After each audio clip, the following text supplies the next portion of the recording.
All right, Shalom. Shalom. We the brothers out of a great millstone, Valdosta, Georgia, back at you again with another weekly live lesson. And Lord willing, this lesson is edifying to the hopeful elect of Yahweh Shem Shah. Before we get started, we want to start by giving our praises, honor, and glory to Yahweh, Bahasham, Yahweh, by Hashem, Yahweh Shai, by Hashem, Rikakadash. double honors to the apostles and to the elders of great millstone that rule and teach well. Much peace, love, and salutations to the hopeful elect, pushing their word in truth and sincerity of heart. Shalom. Shalom. All right, so I'm the brother Batak, and I got the brother Taza Yor Moth with me. And the title is World War WW3 will end Edomite supremacy, or I meant to say Edomite supremacy. Edomite supremacy. So first things first, we're gonna get the definition of the word supremacy, and we got some other precepts. I got a couple of precepts, but then I got a clip as well to show you current events and the merging between the United States government and the government of Israel as well. So this is going to play a very, very key part in prophecy when the scripture says the least of the flock shall draw them out. You know, America has been drawn into this war with Iran, and it's all because of their ally that they're merging with, the Israelis. So they claim that Iran is building a nuke and this, that, and the third. Then they wanted to do a regime change, all of this blah, blah, blah. And now ever since, was it the end of February, the end of January, somewhere at the beginning of this year, there has been a war between America and Iran. And it has escalated even more today. So the word supremacy, this is the war. I'm sorry, let me finish by saying this is the war that's going to put an end to Edomite supremacy or Edomite hegemony. It's another word I'm going to look up real quick. Hegemony.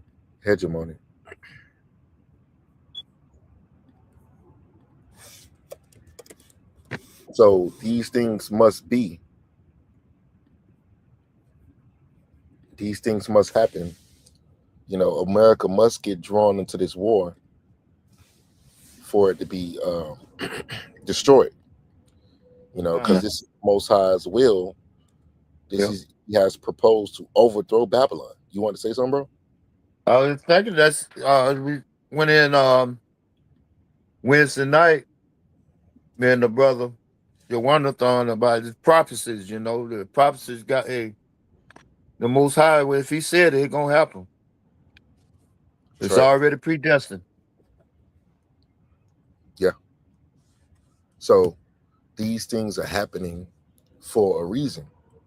Mm-hmm. And the Most High has spoken by the mouth of his prophets thousands of years ago how this war was going to put an end to a certain race of people that would be ruling the earth at that time. You know, so we're going to get a few words and get to the precepts a little willing to edify. So the word supremacy, it means the state or condition of being superior to all other authority, power, or status. See? So Edomite supremacy, so-called white supremacy, is what the world has been suffering from, because ever since these devils have come into power, they have been spreading their supremacy all throughout the earth. It says supremacy means ultimate authority, power, or the state of being higher in status or authority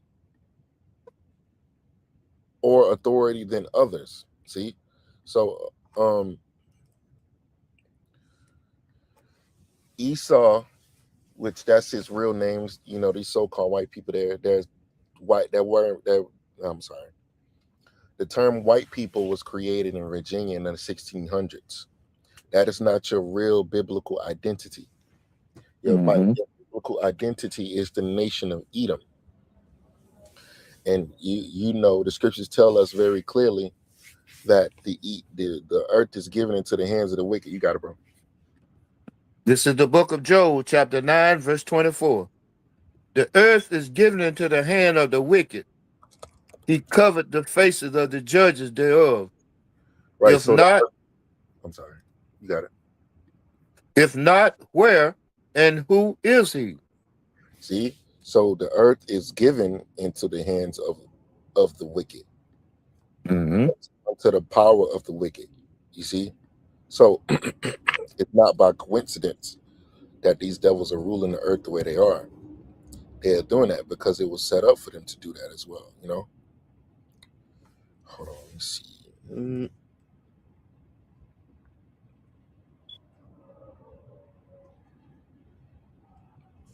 Real quick precept. This is the book of Daniel, chapter 2, and in verse 19. It says, Then was the secret revealed unto Daniel in a night vision. Then Daniel blessed the God of heaven, which his true name is Yahweh. Daniel answered and said, Blessed be the name of our power forever and ever, for wisdom and might are his. And he changeth the times and the seasons. He removeth kings and setteth up kings. He giveth wisdom unto the wise and knowledge to them that know understanding. See?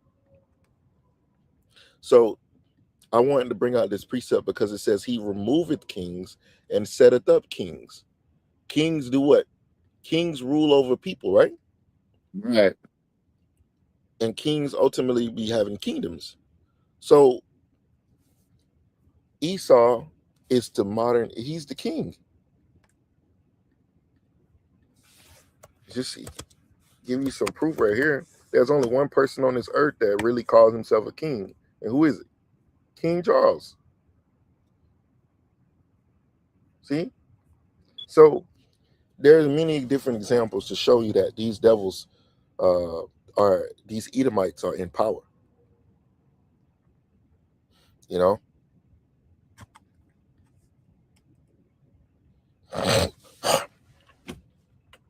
And then you got the self-proclaimed king, Donald J. Trump.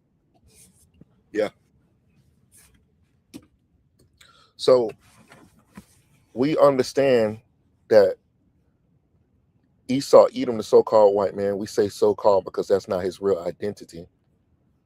We Mm-hmm. understand that he is the one that's in control of the earth right now. You know, anybody, would tell you that.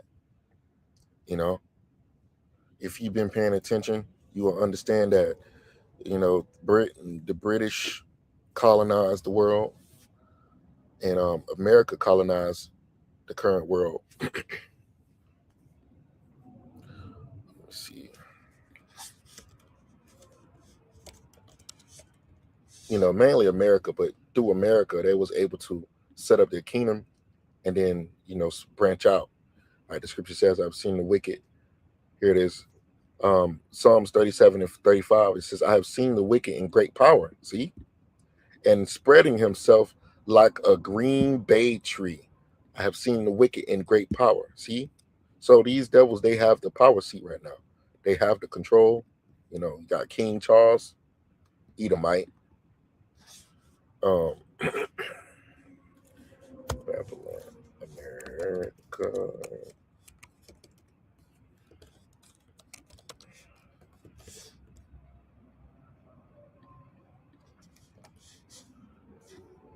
The American president is right now is what? DJ Trump. You know, he's an Edomite. So without the shadow of a doubt, through these the Western empires, they're all ruled by Edomites.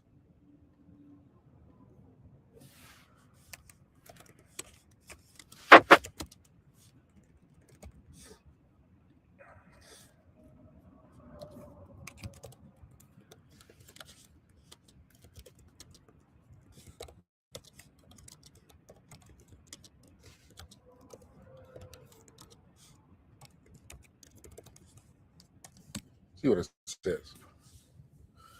All right, it says I typed in majority of the root West is ruled by white leaders? Question mark. It says yes, the majority of political leaders in Western nations are white, which reflects the historical majority demographics of North America and Europe. See,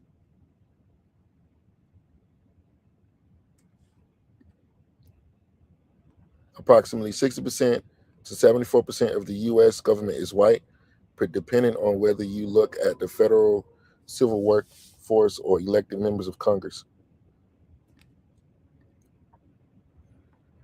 What race colonized the most? In modern history, European nations, historically categorized as white, colonized the largest global landmass, led uh, principally by the British Empire, because ultimately America came out of the British Empire, the French Empire, and the Spanish Empire. All of these was what? Edomites, so-called white people. They just was in living in different lands and calling themselves by different names. Historical global colonization is typically measured by sovereign nations and empires rather than biological race. Yeah, whatever. So all of these, the British Empire, the French Empire, and the Spanish Empire, they're nothing but Edomites.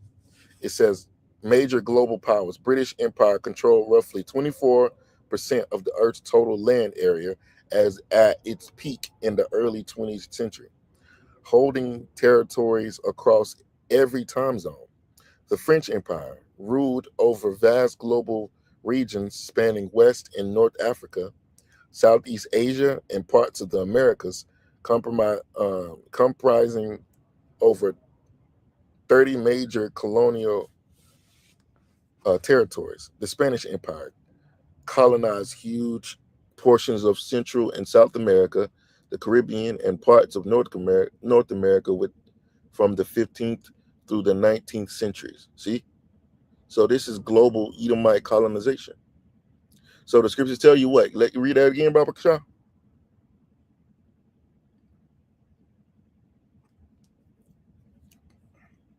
Taz. To it, I was trying to find a. Okay, okay. This is the book. I had to This add is the you up. book of Job. I got it. The book of Job, chapter 9, verse 24. The earth is given into the hand of the wicked. He covers the faces of the judges thereof. If not, where Mhm. and who is he? So the earth is given into the hands of the wicked. You see, so let's go to real quick to Malachi. Can you go to Malachi 1 and 1? We're gonna show you who the wicked are according to the Bible, and why these so-called white people, they want to get they want to get rid of their real identity as being Edomites, because they know that the Most High hates them, and ultimately they know that, and they understand according to the Bible, that the Most High is going to destroy them.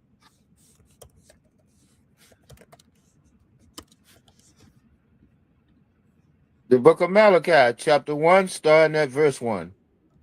The burden of the word of the Most High Yahweh to Israel by Malachi. I have loved you, said the Most High Yahweh. Yet ye say, wherein hast thou loved us? Was not Esau Jacob's brother? Said the Most High Yahweh. Yet I loved Jacob, Go ahead. and I hated Esau, and laid his mountain and his heritage waste for the dragons of the wilderness. So the Most High, the true God of the Bible, whose true name is Yahweh, told you that he hates Esau. Go ahead. Whereas Edom saith, we are impoverished, but we will return and build the desolate places. Thus said the Most High Yahweh of hosts, they shall build, but I will throw down. And they shall call them the border of wickedness, and the people against whom the Most High Yahweh has indignation forever. See?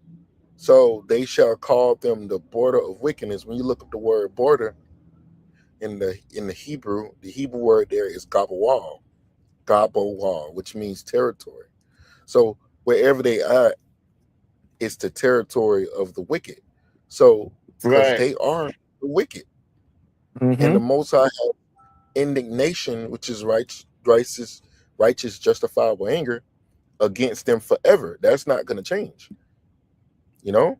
So the Most High has told you that Edom is the wicked. So who Con. are the Edomites? The Edomites are you so-called white people. You want to get rid That's of right. that. You want to get away from being an Edomite because you know, according to Bible prophecy, you're going to be ruling at the end of the world, and you're going to Mm-hmm. be destroyed by Yahweh Shai when he returns. You can read the Zondervan's Bible dictionary, and when you go to Edom, it tells you very clearly that she's promised no mercy from the Most High, and she's going to be destroyed. Mm-hmm. Now, I went on Google and I typed in the term white people created in Virginia in the 16th century. It says the term white people as a legal and social category was created in the 17th century in colonial Virginia, not the 16th century. It says key items include Bacon's rebellions, the 1680s language shift, and the 1691 law. The concept of a white identity was established both legally and socially in 17th century colonial Virginia, especially after Baker's Rebellion in 1676, as stated in White Southerners. The white as a language of race appeared in Virginia around 1680s and seems to first appear in Virginia law in 1691. See? Con.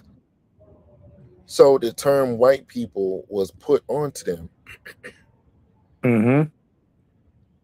Yeah, it was created to pretty much as a method to keep ordinary poor people from coming together. And that's the reason why a lot of poor Edomites are more hateful toward Israelites than the rich, Yeah, because of because Baker's. they, yeah, because it has been instilled in them that as long as they can long as they got Israelite to look down on, hey, they're in good standing.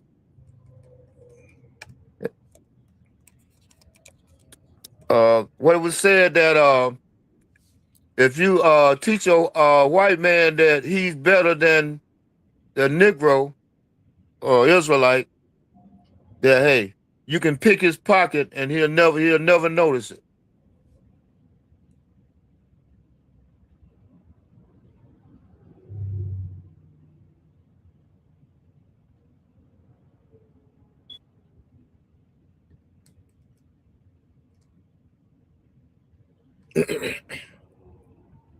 Con. So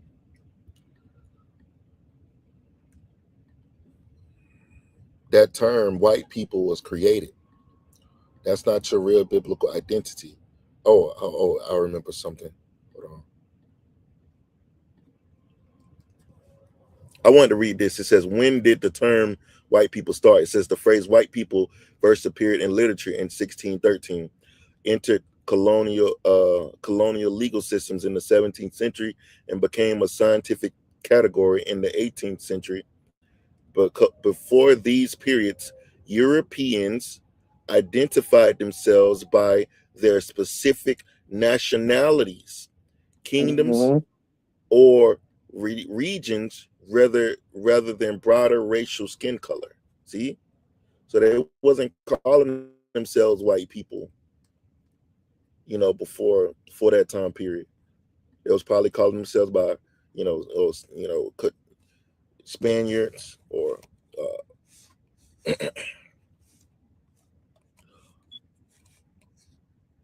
they was probably calling themselves Spaniards or British. Mm-hmm. But you know, through the spirit and power of Yahweh Shema Shah, The time is now when their true identity is being revealed. You know, um, in their, let me get this word hegemony real quick. Hegemony. It says preponderance, dominance, leadership. This is officially of predominance of one city state or another in Greek history. Leadership, leading away, going first. The authority or sovereignty of one city state over a number of others. See? So Esau's hegemony is without the shadow of a doubt present in modern day America and all throughout the world. That's right. You know, And it was predestined that he, that he would rule, and in the process, his blessing is going to be his curse. When the end of be all, his blessing gonna end up being his curse. yeah, he was blessed with the sword. That's right. There are a number of different scriptures that tell us that Edom was going to be ruling in the end of days. Um, let's go get one real quick. Revelation chapter 6. Revelation, can you get Revelation 6 and 3 and 4?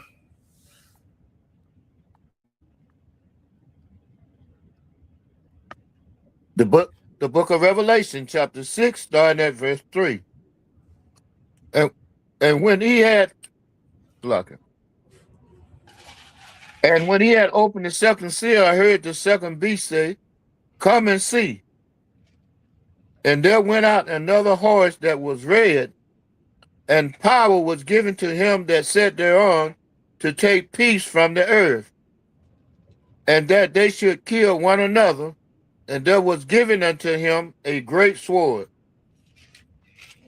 Right. So another horse that went out was red is referring to you so-called white people, Edomites. You know, because the word Edom comes from the Hebrew word Adawam, which means red. You are the only people on the earth that is that fits that description. You know, that fits that lack of pigmentation. You know, with translucent skin. You know, you are the only people on the earth that fit that description. That's another way to identify who you are Mm-hmm.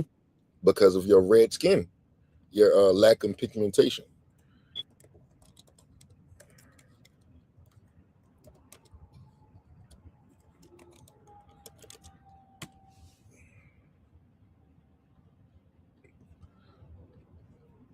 I always, when we in the South, you hear this term a lot, redneck.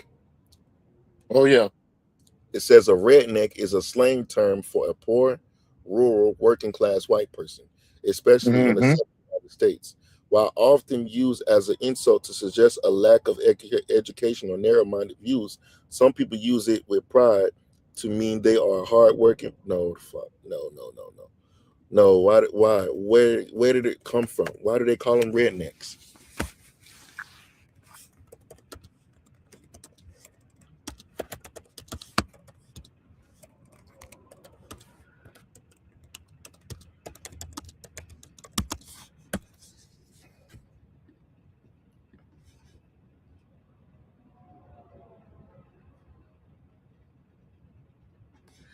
All right, it says the term redneck comes from sunburned farm workers, early political slang, and urban coal miners.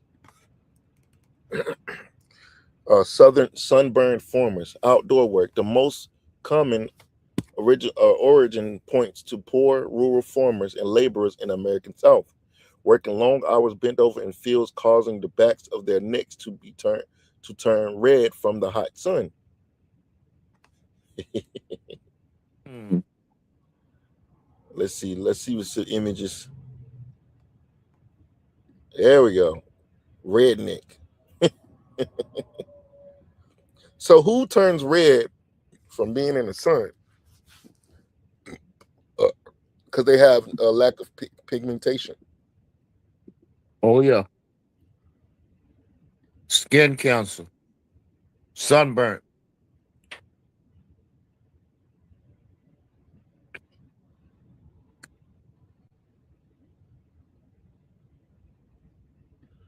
Trying to say it's about a bandana. Listen, I'm not a bandana.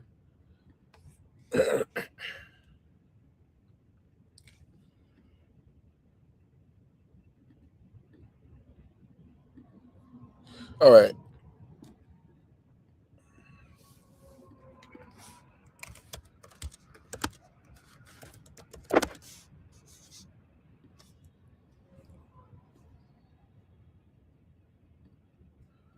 A lack of pigment in the skin is mainly caused by the loss or failure of melanocytes, the cells that make melanin. Common conditions include vitiligo, albinism, and post-inflammatory hypopigmentation. Who looks like this? Mhm. Okay, who looks like this with the lack of pigmentation?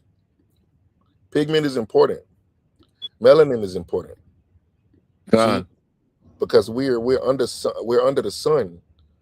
If you if these so-called white people are in the sun too long, it can cause sun cancer, gone. sun or skin cancer caused by ultraviolet radiation, primarily includes basal cell uh, carcinoma, spacer cell carcinoma, and melanoma. See, you Hmm. get fair You know, skinned. yeah. Going back to the bandana, um, the cavalry troops used to wear that bandana around their neck so they wouldn't get sunburned. There we go. Hmm. So the word Edom comes from the Hebrew Adawam, which means red.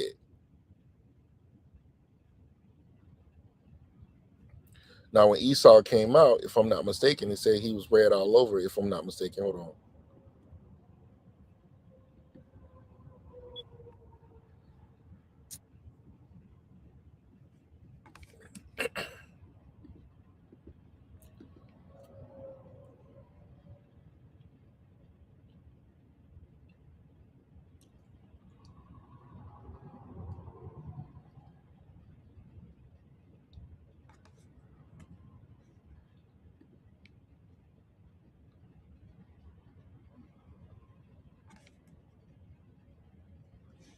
on, Slakia, I'm trying to find it.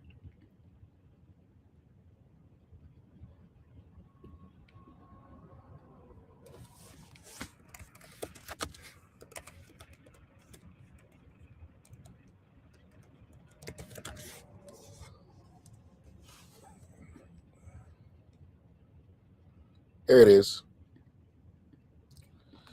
Genesis 25 and 25. It says, and the first came out red all over like a hairy garment, and they call his name Esau. NLT says the first one was very red at birth and covered with thick hair like a fur coat. So they call his name Esau. See? So he came out red.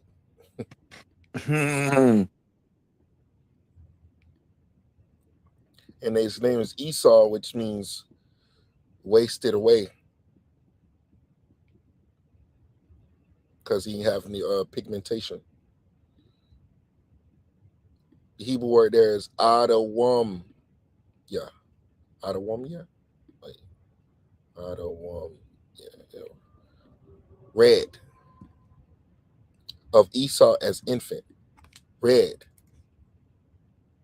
of hair or of or complexion.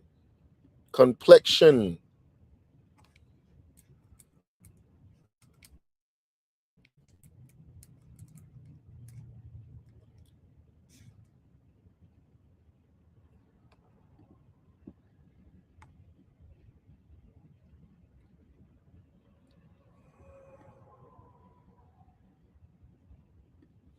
So he was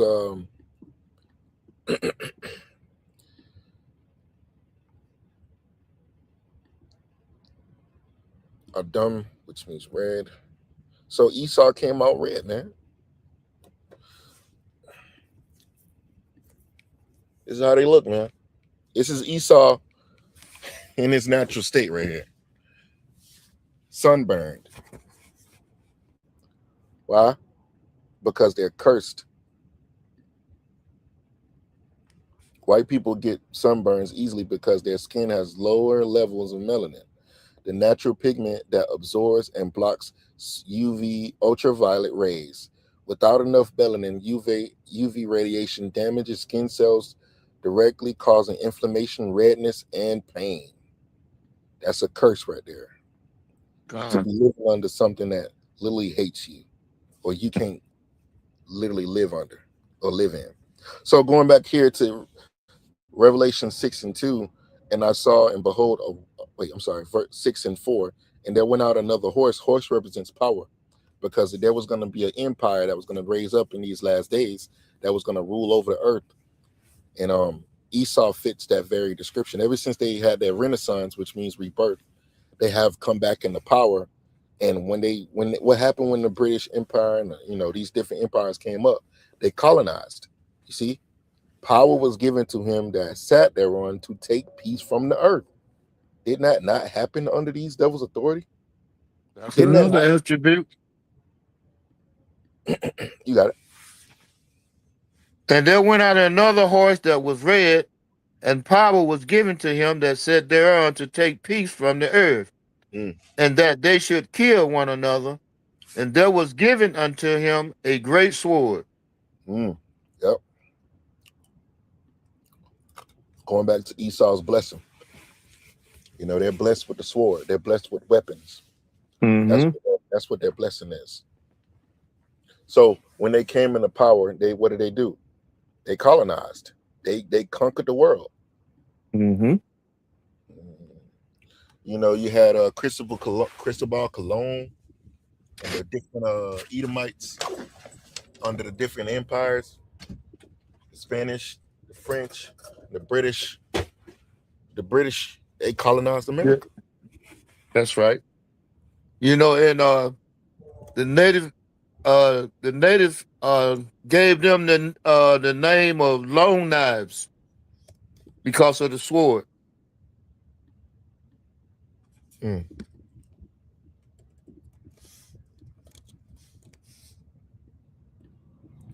Who colonized the Western Hemisphere? It says the Western Hemisphere was colonized primarily by European powers led by Spain, Great Britain, and France, beginning in 1492 with Cristobal Colon, which was he was a small hat.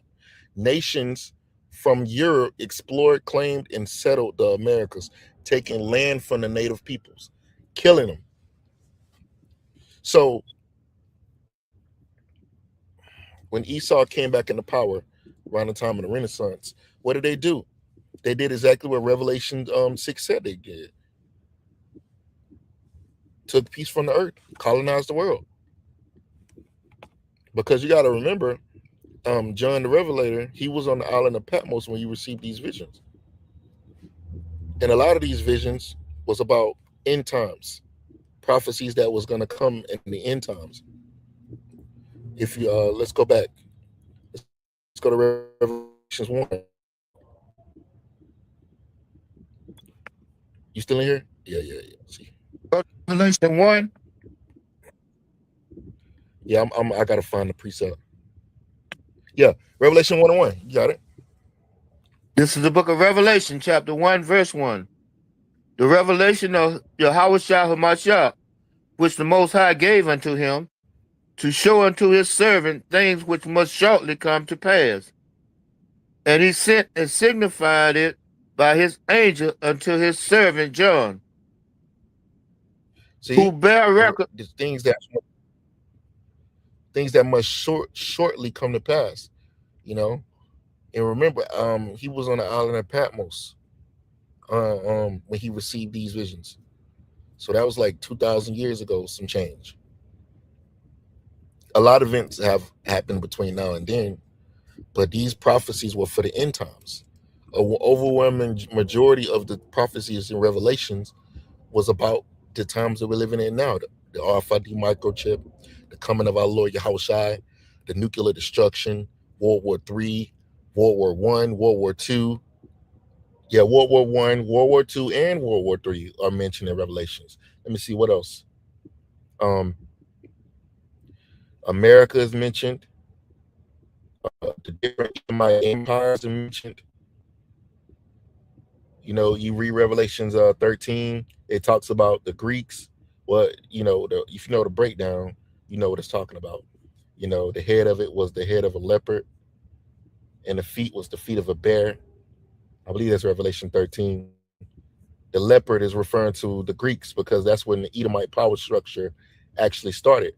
And the feet of a bear is because the end of it is it's gonna be destroyed by the Romans, which is the Russians. I believe the Russians got a flag, if I'm not mistaken.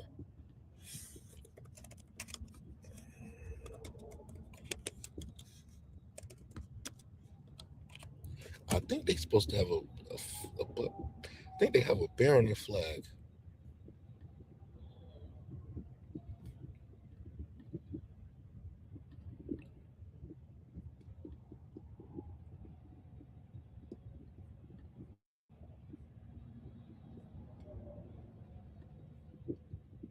Yeah,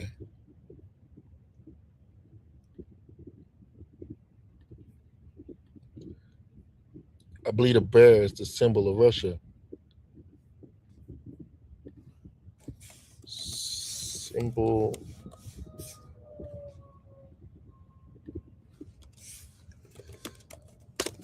Slovakia.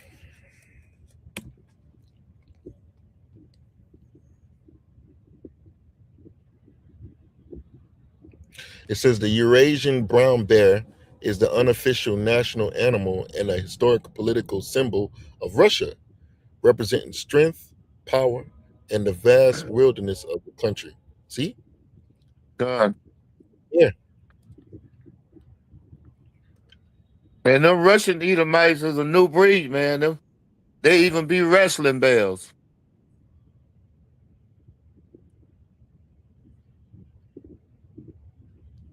Here's more information. Why did the bear become the symbol of Russia?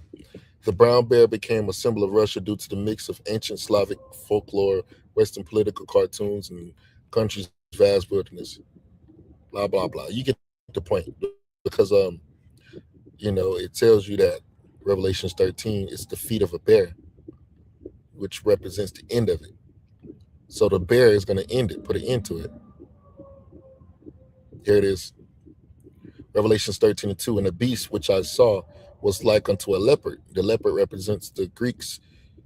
It says, and the feet were as the feet of a bear. See?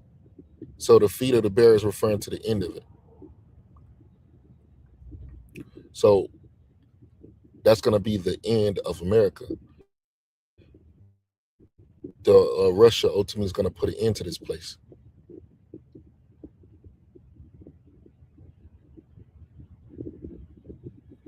Because ultimately, this empire, this beast was referring to America, it says, in his mouth as the mouth of a lion, and the dragon gave him his power and his seat and great authority.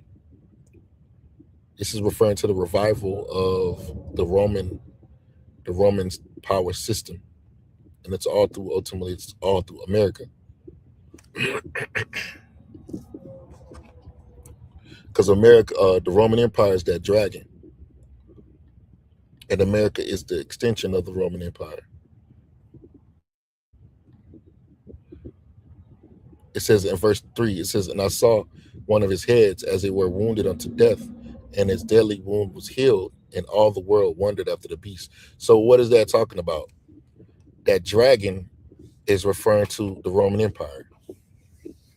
The Roman Empire fell for a period of 1,000 years, and that deadly wound healing is referring to the Renaissance period, which is what Renaissance means rebirth.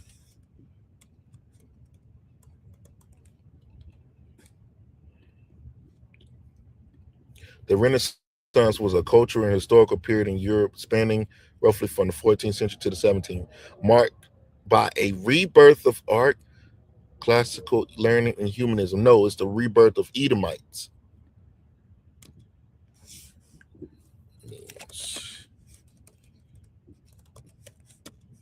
Rebirth of Rome.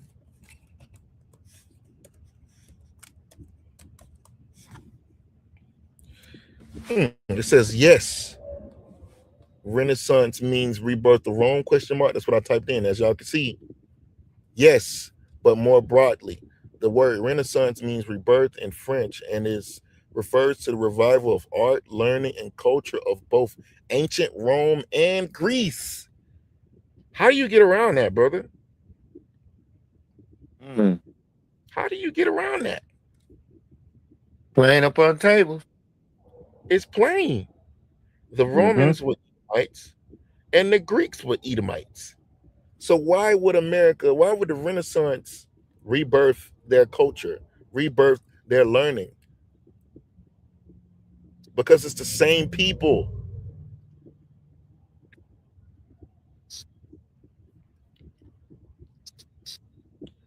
So that's why the scripture says what? That deadly wound was healed. Because Rome fell for. When did Rome fall? When did Rome fall? The Western Roman Empire fell in 476 AD, according to Google. It didn't fall overnight. It was falling for a period of time until it finally. But then now the Western Roman Empire fell, but the Eastern ruled for another 1,000 years.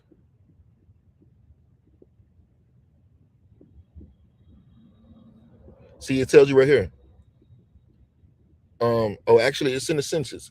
It says the Western Roman Empire fell in 476 AD when the Germanic king Odoacer forced the last emperor Romulus Augustulus out of power. However, the eastern half, because it ultimately split into two, there was a western half and there was eastern half, um, which is called the Byzantine Empire, lived on for nearly 1,000 years more until 1453 AD. 1453 AD, Constantinople, damn it, Constantinople, Constantinople falls to the Ottoman Empire, ending the East. Which the Ottoman Empire was nothing but Edomites as well. There was Edomites that converted to Islam.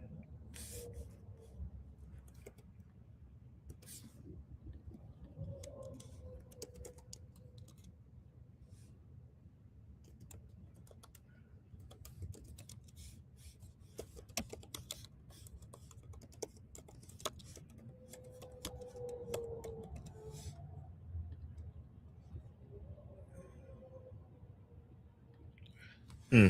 It says the claim that Ottoman Empire consisted of Edomites who converted to Islam is historically incorrect. I bet it is. I bet it is. The Ottoman Turks were Ugahaz Turk people originating from Central Asia who migrated and blah blah blah blah blah blah blah blah blah blah.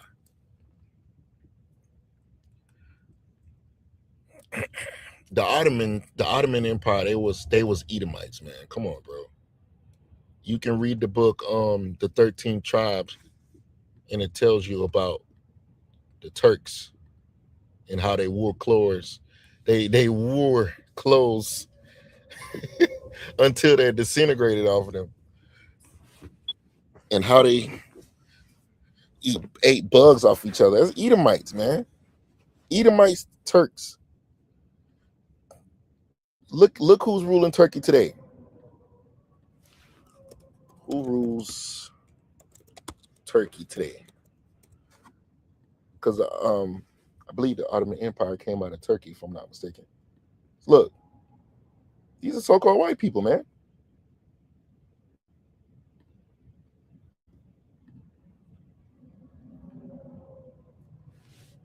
The Ottoman Empire.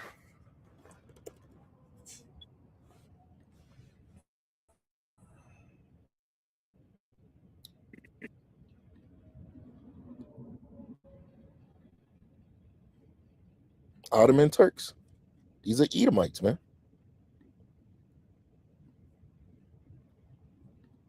Edomites.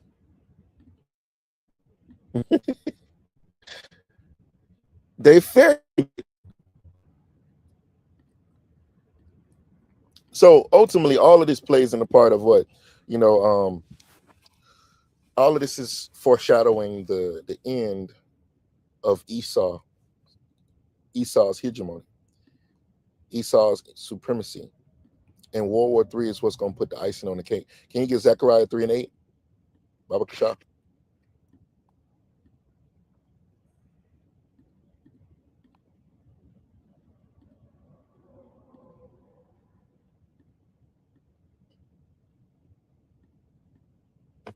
I know we're a little bit all over the place, so just bear with us. It's just some information you got to bring out.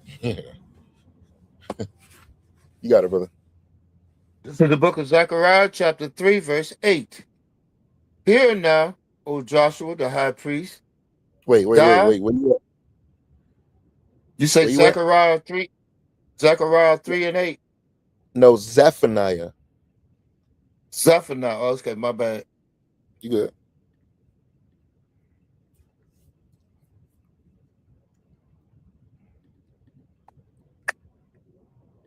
This is the book of Zephaniah, chapter 3, verse 8. Therefore wait ye upon me, said the Most High Yahweh, until the day that I rise up to the prey. For my determination is to gather the nations, that I may assemble the kingdom, to Mm-hmm, pour upon them mine indignation, even all my mm-hmm. fierce anger. For all the earth shall be devoured with the fire of my jealousy. So that's why America is being gathered into this war, because they're going to lose that war. The Most High's determination is to gather the nations. Can you get Joel chapter 3? Joel 3. And start, we can get to the point. Let me see. Actually, you know what? Start at 1. Joel 3 and 1. This is the book of Joel, It's chapter 3, verse 1. For saying the same behold, in thing. those days,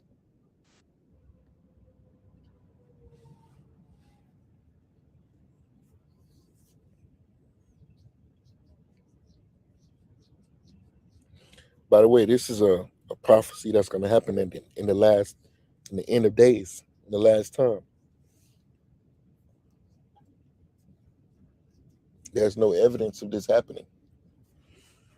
Let me make sure you didn't get kicked off. You good? you want me to continue? Yeah, go ahead. Well, you got it. This is the book of Joel, chapter 3, verse 1. For behold, in those days and in that time, when I shall bring again the captivity of Judah and Jerusalem, Mm-hmm. I will The, also gather all nations and will bring them down into the valley of Jehoshaphat and will plead with them there for my people and for my heritage Israel, mm-hmm. whom they have scattered among the nations and parted my land. See, so the Lord said, "Behold, in those days and that time, I will bring when I shall bring again the captivity of Judah, Jerusalem, because ultimately we was going to be in slavery.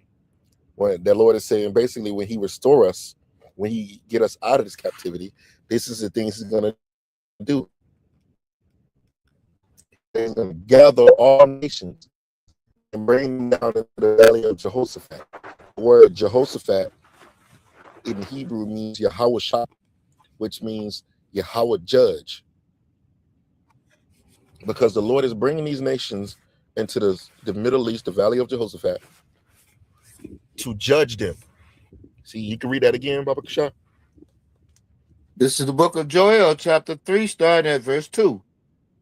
I will also gather all nations and bring them down into the valley of Jehoshaphat and will Mm-hmm. plead with them there for my people and Uh-huh. for my heritage, Israel. See, so the Lord is telling you why he's going to plead. What that word plead means to judge. So why is he going to plead with the nations? For he told you, the scriptures tell you. NLT says, I will gather the armies of the world into the valley of Jehoshaphat, which is in the Middle East, or the West. Well, it's not the Middle East. It's a part of Asia. It's called Western Asia, Eurasia, if you will. Um, because ultimately, Saudi Arabia, that's nothing but a part of Asia. It says, I will gather all the armies of the world into the valley of Jehoshaphat. There I will judge them for harming my people, my special possession, for scattering my people among the nations, for dividing my land. Now, when was the Lord's people scattered among the nations? The so-called, a major example of our people being scattered is the transatlantic slave trade. Some slaves was taken there, taken here. They literally scattered us. They separated our families as well. Salakia. Ugh. So the Most High is making it plain upon tables why he's going to be doing this to these nations. You got it. And they have cast lots for my people, and have given a boy for an harlot, and sold a girl for wine, that they might drink. The NLT says they threw dice to decide which of my people would be their slaves. They traded boys to obtain prostitutes and sold girls for enough wine to drink. See, so because this actually happened. They probably had a bartering system going on. They probably traded because we were slaves, so we're technically possessions. So they could trade a slave for whatever. Right. We were merchandise. Yeah,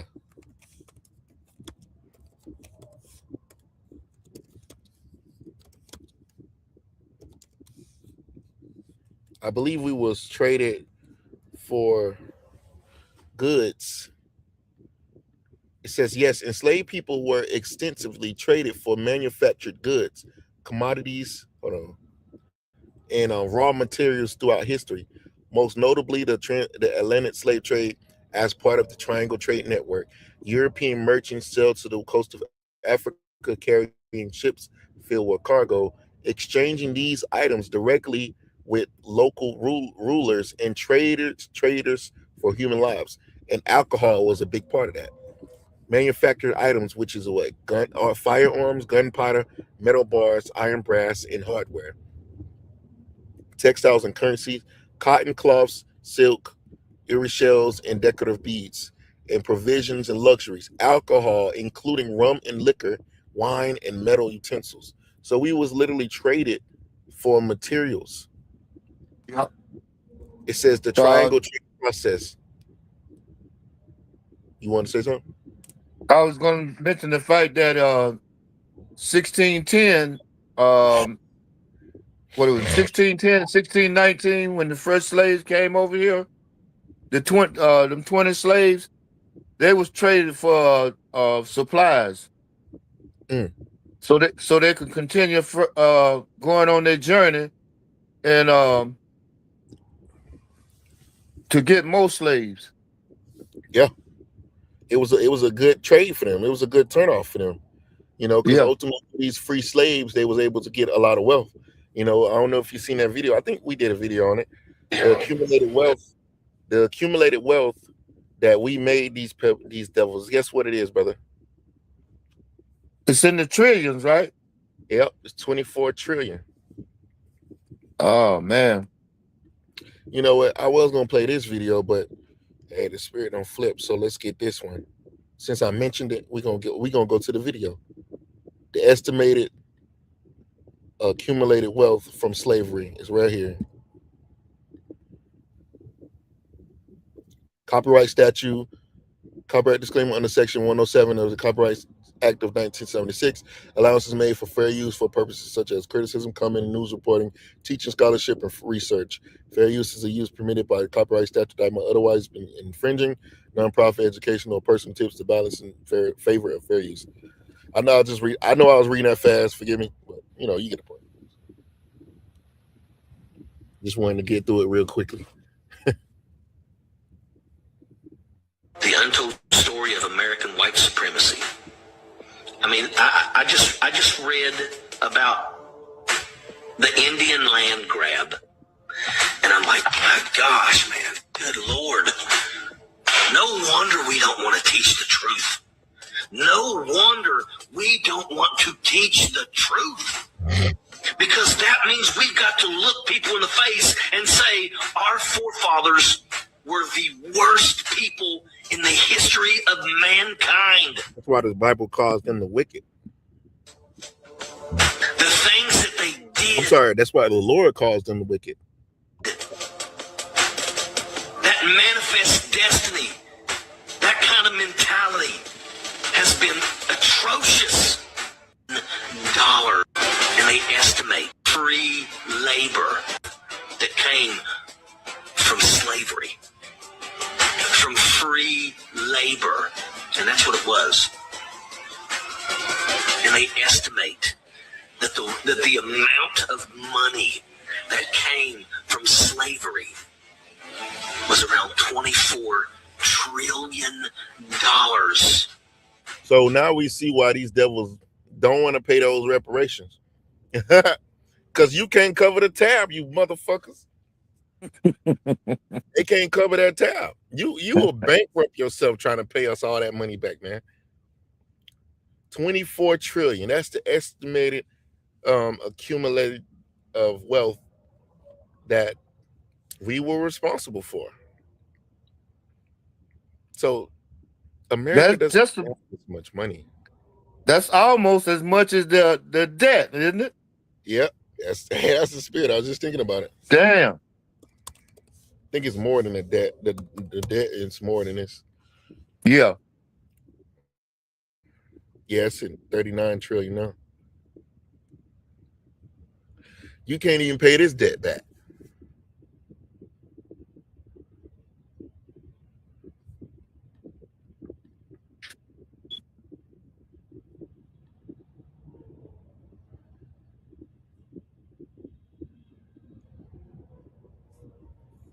This is crazy. The U.S. national debt is at 39 trillion, man. It's about to hit 40. How is this even a thing, bro?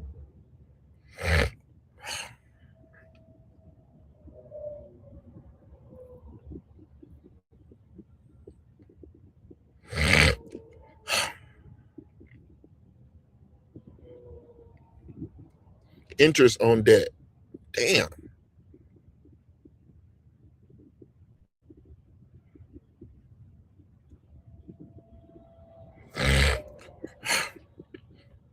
All right, so you get the point, man. You can't pay that debt, Esau. I mean, you can't pay that price tag. You can't pay that price tag, man. You want to say something, bro? Even if he could pay the $1 trillion, that still wouldn't be enough. Nope. It ain't gonna never be enough. So Esau, you're stuck, man, and you're fucked. You fucked, Esau. You know, you are fucked. You can't pay the debt. You can't do shit.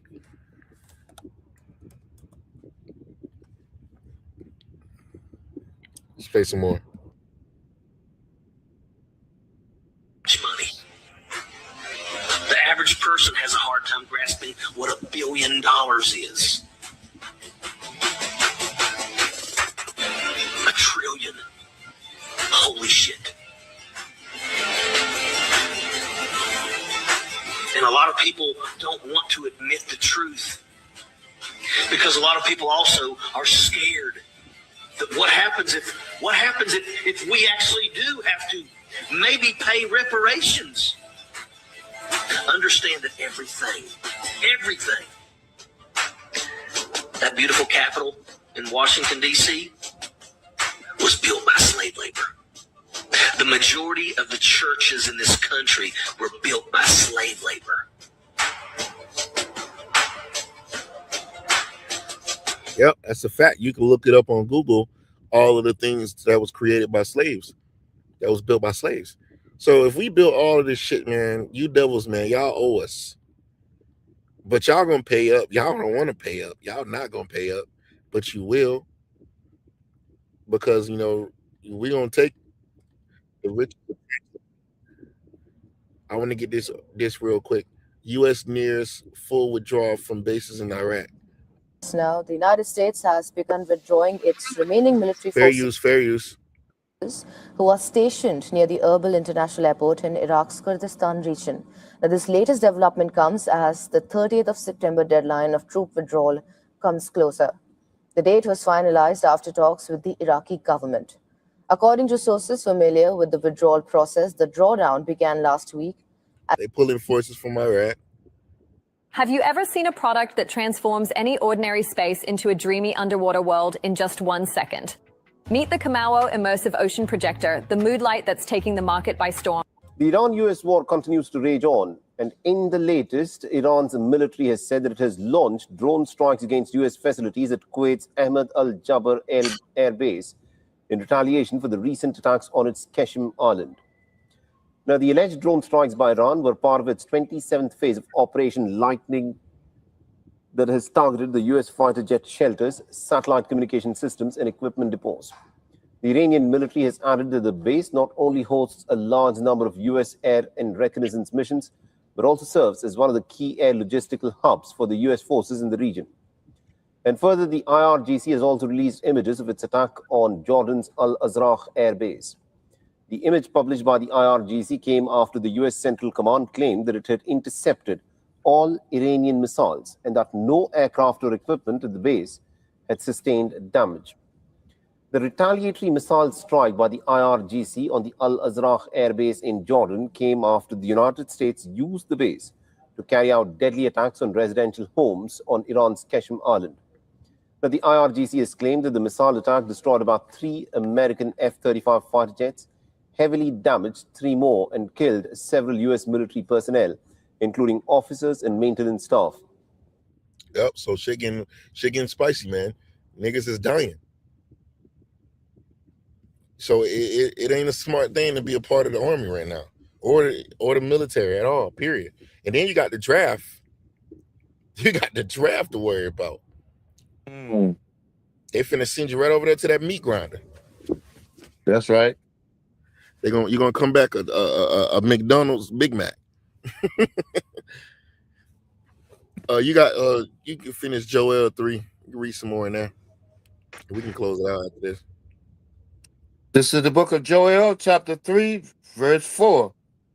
Yea, and what have ye to do with me, O Tyre and Zidon, and all the coasts of Palestine? Will you render me a recompense? And if ye recompense me, swiftly and speedily will I return your recompense upon your own head. Because ultimately, those Palestinians and as well as those Hamites, they had a hand in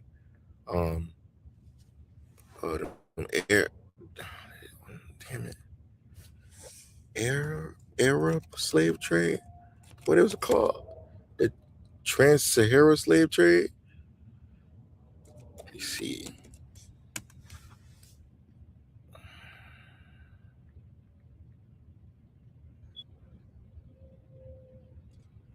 But I could be wrong. Sub-Sahara, trans.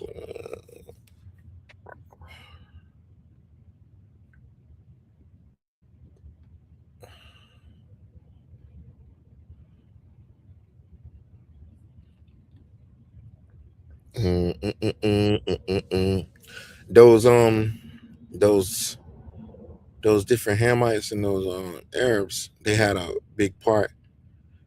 They was the ones that those Europeans was trading with. Who were the Europeans trading with during the slave trade. I believe there was, or it says during the transatlantic slave trade, European nations traded primarily with African rulers and merchants of the African coast and colonists in the Americas. What is it going to tell you?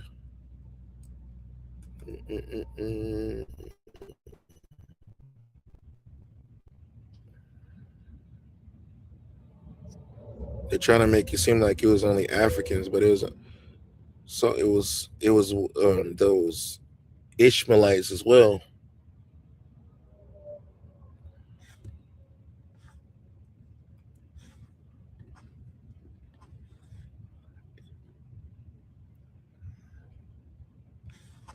Let me type in did Arabs play a role in the slave trade? It says yes, Arabs played a major role in historic slave trades, often referred to it collectively as the Arab slave trade or the Trans-Sahara and Indian Ocean slave trades. This network operated from the 7th century through the 20th century. Okay. Sub-Saharan route transported enslaved people across the Sahara Desert to North Africa and the Mediterranean. So as you can see, those Ishmaelites had a role in the slave trade as well. You got it. Chapter 3, verse 5.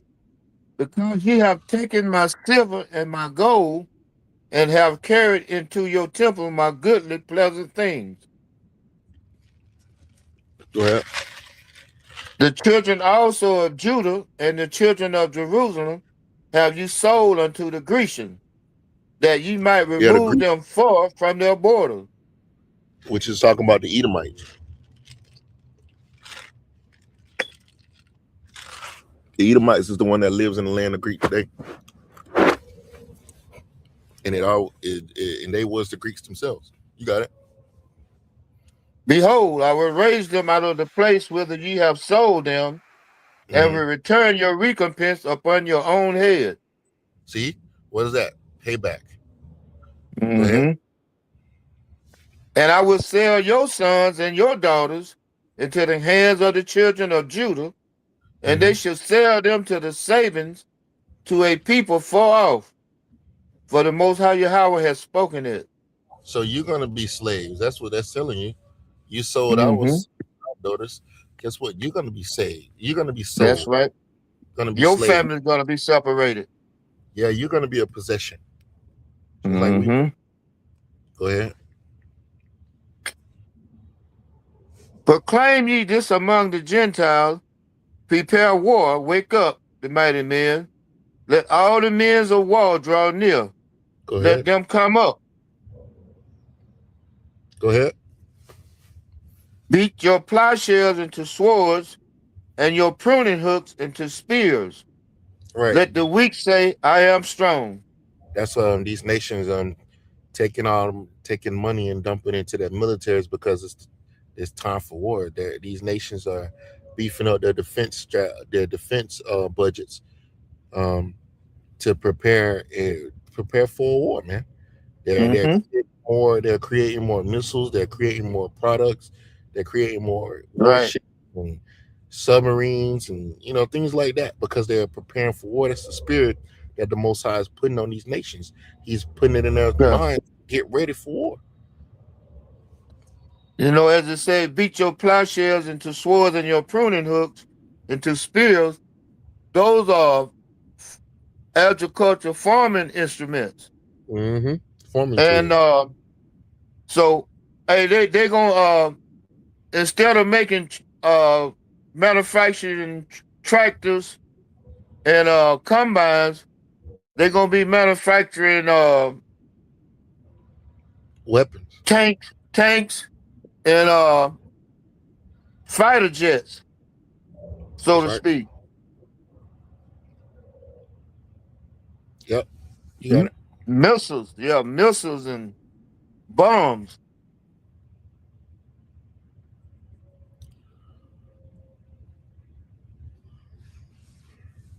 Whenever you're ready, brother. Joel chapter 3, verse 10. Beat your plowshares into swords and your pruning hooks into spears. Let the weak say, I am strong. Yeah, these weak nations like North Korea, they're considered a strong nation because they got nuclear weapons, and Mm-hmm. when that's basically a deterrent. It says a lot. A small nation got something so powerful that it can scare the whole world. You know. Go ahead, bro. We finna close out. I'm tired. I gotta get up at 6. Assemble yourselves and come, all ye heathen, and gather yourself together round about. Yeah, Thither go ahead. call thy mighty ones to come down, O Yahweh. Continue. Um. Um. Yeah, you could stop at verse 13. And we're gonna stop at verse 14, and we're gonna close it out. Let the heathen be wakened and come up to the valley of Jehoshaphat, for there will I sit to judge all the heathen round about. See, the Lord Put told you He's ye gonna in the sit there to judge. That's what the Mhm. Most High is gonna judge. That's why they're being gathered in the Western Asia. Yeah, they're being gathered in Saudi Arabia. You know, it's tension right now in the Fertile Crescent, over there in that land. Why is that? Because that's the region, that's the area where the Most High is gonna cause this war to break out.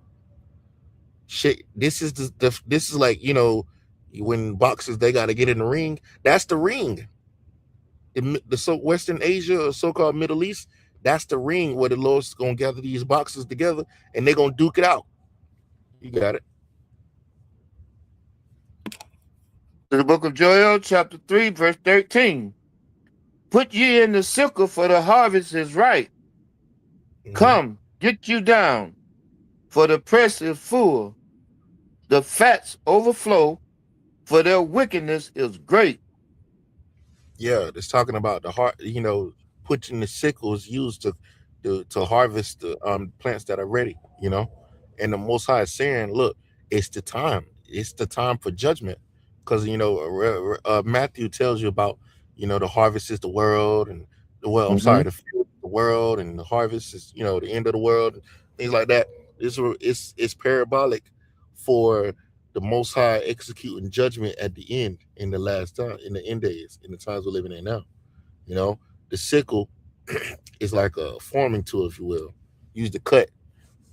And Right. the million revelations that Yahweh Shah is going to sit his sickle in the earth and start cutting people with that fire, because it's talking about judgment. Ultimately, that's what it's meaning. You know, it's the time for judgment. Let me see if I can find it real quick. Yeah, Revelations 14 and 14. And I looked, and behold, a white horse, or a white cloud, and upon the clouds one sat like on the sun, like unto the Son of Man, having on his head a golden crown, and in his hand a sharp sickle. And another angel came out of the temple, crying with a loud voice to him that sat on the cloud, which the cloud is the so-called UFO, a chariot. It's the white cloud is just a dark saying or a parable for a UFO. It says, "Thrust in thy sickle and reap, for the time has come for thee to reap, for the harvest of the earth is ripe." And he that sat on the cloud thrust in his sickle on the earth, and the earth was reaped, referring to judgment. Yahweh Shai is coming to execute judgment. Is what that's saying. That concentrated fire from the laser beams, man. Let's see, Revelation 14, and you got it. That's basically it. That's basically it on Revelation 14. And so it's basically saying the same thing. Put ye in the sickle, for the harvest is ripe. So it's time for the Most High to execute judgment. That's what this is about. Judgment. World War III. That's what this is. It. You got it, bro. We're gonna close it out to this one. For their wickedness is great. You know, how great is their wickedness? The scriptures say that their iniquity have reached to the heavens. That's right. Multitudes in the valley of decision. For the day of the Most High is near in the valley of decision. See, talking about the so-called Middle East, Western Asia. That's the valley that the Most High is going to cause these nations to go to war, and they're actually going to war as we speak. You know, America and Israel is going to war with Iran. Well, I'm sorry, America, Israel, and Saudi Arabia has joined the party, and against Iran and Iran's proxies with the Houthis that are not Houthis. Yeah, it might be the Houthis. The ones that are in Yemen, I think they call it the Houthis. And then you got the ones that are in Iraq that are also launching against America and its allies. So things are getting spicy in the Middle East and in Western Asia. Things are getting spicy. So Lord willing, this lesson was edifying. We're going to close it out by giving our praises and the glory to Yahweh, by Hashem. Honors to the apostles and to the elders, great millstone and root teach well. Much peace, love, and salutations to the hopeful elect, pushing this word in truth and sincerity. Shalom to the elect. Shalom. Shalom. Lord willing, this lesson is edifying. Shalom.